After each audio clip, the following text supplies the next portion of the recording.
Halo semuanya, pernah nggak sih kalian membuat perencanaan masa depan kalian? Atau minimal berpikir tentang cita-cita kalian? Nah, apalagi untuk teman-teman yang pada tingkat sekolah menengah pertama atau SMP, apakah kalian sudah memikirkan jika sudah lulus nanti, kalian akan lanjut pada pendidikan mana? SMA, MA, atau SMK? Atau justru kalian masih bingung untuk menentukannya? Atau malah belum terpikirkan? Nah, dalam video ini, kita akan mencoba mencari tahu bagaimana perencanaan karir yang tepat yang bisa teman-teman lakukan. Yuk simak videonya. Sebelum kita membahas tentang bagaimana perencanaan karir yang tepat, di sini kita akan mencari tahu apa itu bimbingan karir. Nah, bimbingan karir merupakan kegiatan layanan yang diberikan oleh guru bimbingan dan konseling untuk para siswanya di sekolah. Biasanya, dalam kegiatan ini terdapat informasi-informasi mengenai karir yang diberikan oleh guru bimbingan dan konseling di sekolah untuk para siswanya. Tentunya, dalam kegiatan ini memiliki tujuan yang ingin dicapai, yaitu pertama, untuk memahami diri kita sendiri. Yang kedua, bagaimana kita bisa memahami dunia kerja. Selanjutnya, kita bisa bersifat positif terhadap pilihan karir yang kita pilih. Nah, bagaimana kita bisa memanfaatkan alternatif pilihan karir yang kita pilih? Dalam perencanaan karir sendiri, terdapat faktor-faktor yang mempengaruhi bagaimana perkembangan karir pada siswa. Yang pertama adalah ada faktor internal, dan selanjutnya adalah ada faktor eksternal. Faktor internal terdiri dari yang pertama adalah intelijensi, yang kedua adalah bakat, kemudian minat, dan kesehatan jasmani dari siswa itu sendiri. Yang selanjutnya adalah ada faktor eksternal. Faktor eksternal terdiri dari bagaimana kondisi perekonomian siswa. Selanjutnya adalah bagaimana prestasi akademik siswa di sekolah. Selanjutnya, bagaimana pendidikan tingkat lanjutan, kemudian dan faktor lingkungan lainnya. Faktor-faktor tersebut tentunya mempengaruhi bagaimana perkembangan karir serta perencanaan karir setiap siswa. Lalu, mengapa perencanaan karir itu penting? Tentu saja penting, karena apa yang kita lakukan sekarang dan apa yang kita rencanakan sekarang akan menentukan masa depan kita nantinya. Jadi, jangan sampai salah ambil langkah ya. Nah, untuk itu, ada beberapa hal yang harus dipertimbangkan dalam melakukan perencanaan karir. Apa aja sih? Yuk kita lihat. Hal yang harus dipertimbangkan dalam perencanaan karir yaitu ada bakat minat, kondisi keuangan kita, kemudian ada jenis-jenis karir, kemudian pendidikan kita tingkat lanjutan, dan yang terakhir adalah saran dari orang lain, bisa dari orang tua, teman, ataupun dari guru bimbingan dan konseling di sekolah. Nah, salah satu hal yang penting menjadi pertimbangan adalah bagaimana kita mengetahui apa itu bakat kita dan minat kita. Nah, sebelumnya, apa sih bakat itu dan apa sih minat itu? Bakat merupakan kemampuan dasar seseorang untuk belajar dalam tempo yang relatif pendek dibandingkan orang lain. Namun, hasilnya justru lebih baik. Nah, contohnya, kamu berbakat dalam bidang olahraga, misal bisa sepak bola, atletik, atau sebagainya. Kemudian, apa sih minat itu? Minat merupakan suatu aktivitas atau tugas-tugas yang membangkitkan perasaan ingin tahu, perhatian, dan memberi kesenangan atau kenikmatan. Lalu, bagaimana perencanaan karir pada tingkat SMP? Nah, karena setelah tingkat SMP akan melanjutkan ke pendidikan tingkat lanjutan, yaitu sekolah menengah, maka kita coba cari tahu apa perbedaan dari SMA, MA, dan SMK. Nah, pertimbangan untuk memilih sekolah SMA atau MA, yang pertama adalah pada tingkat SMA, materi lebih banyak dibandingkan praktek. Kemudian, SMA sendiri ditunjukkan untuk siswa yang akan melanjutkan ke perguruan tinggi. Nah, pada tingkat SMA terdiri dari 3 jurusan, yaitu ada ilmu sosial, ilmu alam, dan ilmu bahasa. Kemudian pada tingkat MA, yaitu hanya beberapa tambahan materi pelajaran seperti Al-Quran hadis, tafsir, akhlak, fikih, sejarah kebudayaan Islam, dan lain-lain. Lalu bagaimana pertimbangan untuk memilih pada tingkat SMK? Yang pertama adalah pada tingkat SMK, praktek lebih banyak daripada teori. Kemudian, SMK sendiri menyiapkan siswa menjadi sumber daya manusia produktif sesuai keterampilan yang dipilih. Karena pada tingkat SMK sendiri sudah ada kejuruannya. Kemudian, jurusan-jurusan pada tingkat SMK seperti jurusan kelautan atau kemaritiman, pertanian dan ketahanan pangan, ekonomi kreatif, pariwisata, seni. Nah, setelah kita mengetahui bagaimana pertimbangan-pertimbangan untuk memilih tingkat lanjutan antara SMA, MA, dan SMK, tentunya kita harus mengetahui bagaimana cara mengambil keputusan karir yang tepat. Nah, yang pertama yang harus diperhatikan adalah ketahui minat dan bakat kamu. Memilih untuk masuk ke SMA, MA, atau SMK. Selanjutnya adalah meminta saran kepada orang tua atau guru bimbingan dan konseling di sekolah kamu untuk bertanya mengenai informasi-informasi karir yang lebih banyak dan lebih dalam lagi tentang bagaimana tingkat lanjutan itu.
Semoga sehat selalu. Bagaimana hari ini? Semoga makin semangat. Hari ini kita merancang masa depan. Kenapa sih harus merancang masa depan? Karena seseorang dikatakan sukses apabila sudah mandiri serta dapat berguna bagi orang lain. Kesuksesan tidak datang dengan sendirinya, tetapi perlu merencanakan serta usaha yang sungguh-sungguh untuk mencapainya. Untuk itu, kita perlu direncanakan akan kemana setelah lulus SMA. Setelah lulus SMA, kalian akan dihadapkan dengan beberapa pilihan. Ada kuliah, bekerja, menikah. Nah, ini ada beberapa pilihan yang akan teman-teman ambil setelah lulus SMA. Yuk kita kupas satu persatu untuk teman-teman semua. Apa itu perguruan tinggi?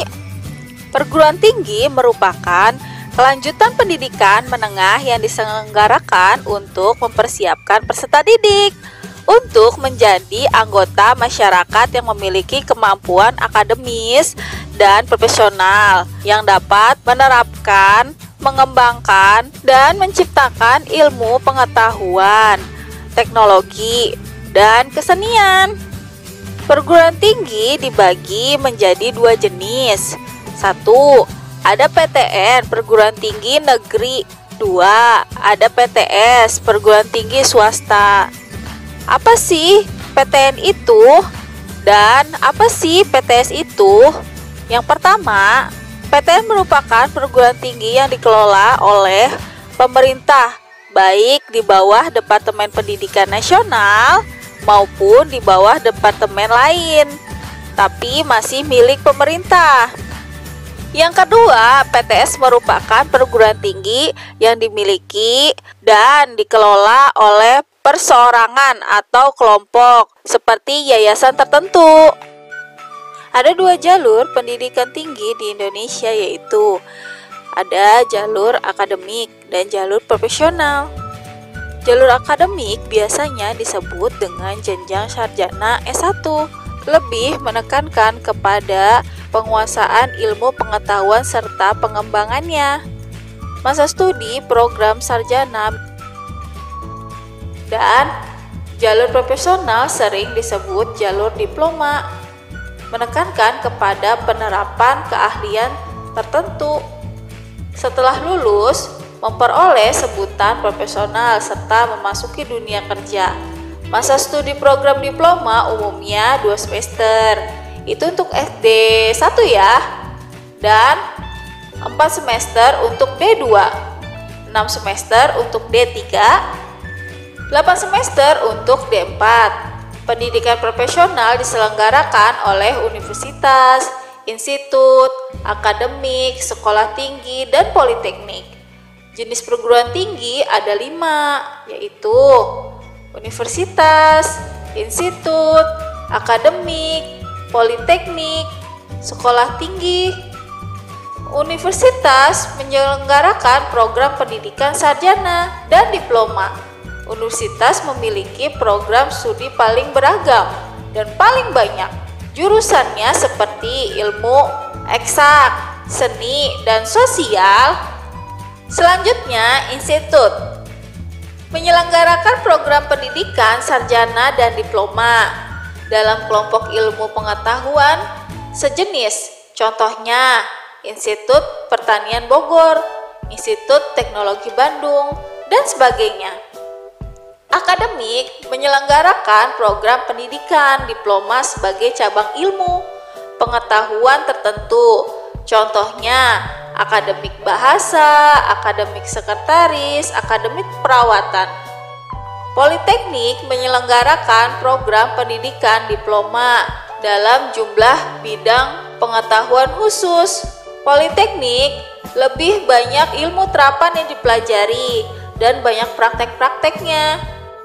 Sekolah tinggi menyelenggarakan program pendidikan sarjana atau diploma dalam lingkup satu disiplin ilmu tertentu. Contoh, sekolah tinggi penerbangan, sekolah tinggi akuntansi negara.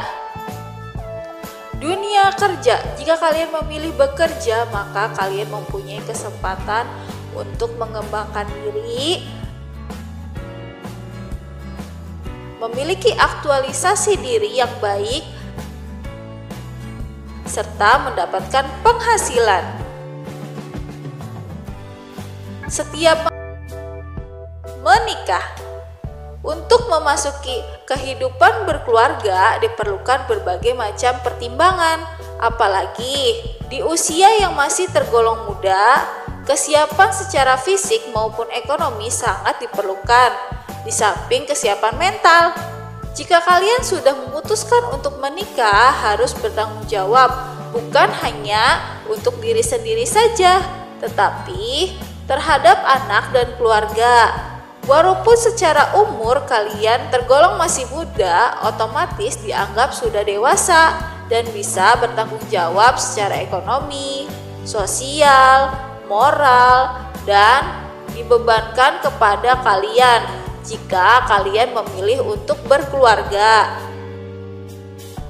Hai teman-teman, sudah kakak bahas dari 3 pilihan untuk merancang masa depan, manakah yang akan dipilih? Semoga pilihan kalian sudah dikomunikasikan kepada orang tua kalian ya.